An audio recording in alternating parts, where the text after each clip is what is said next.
Antoine Janton. L'édito éco sur Europe 1 avec Nicolas Barré, directeur de la rédaction du journal Les Échos. Bonjour Nicolas. Bonjour Antoine. C'est fait, l'alliance Renault-Nissan, formée à la fin des années 90 et pilotée par Carlos Ghosn, est devenue le premier producteur mondial d'automobiles.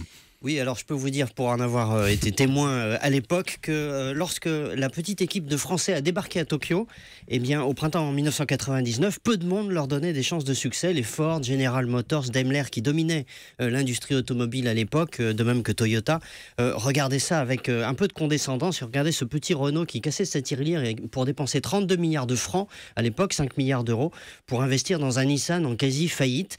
Quant à Carlos Ghosn, dépêché sur place par Louis Schweitzer, on le regardait comme un ovni. Et donc on l'a bien compris maintenant, tout ça a bien changé. Alors voilà, l'alliance qu'il a formée à l'époque avec Renault-Nissan s'est étoffée de manière spectaculaire. Il y a eu aussi le russe Avtovaz, il y a eu un chinois, Brilliance, le coréen Samsung Motors, et puis le dernier venu, Mitsubishi Motors, dont Carlos Ghosn a décidé de prendre directement les commandes pour le redresser.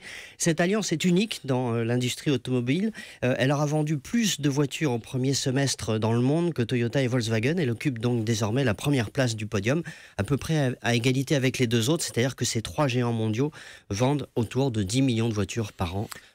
Dans le monde. Oui, c'est pas rien. Vous l'avez évoqué il y a quelques instants, Nicolas. À l'époque, l'investissement dans Nissan avait été très critiqué. Il avait été qualifié d'excessivement risqué. Oui, exactement. Cette alliance a fonctionné en fait grâce à plusieurs paris. D'abord, le pari de Louis Schweitzer, le patron de Renault à l'époque, qui a eu cette idée de génie, il faut bien le dire. Ensuite, le pari de Carlos Ghosn, qui a su convaincre les Japonais que le redressement était possible. Le pari de l'État aussi, puisque Dominique Strauss-Kahn, qui était ministre des Finances à l'époque, a engagé l'État derrière Renault.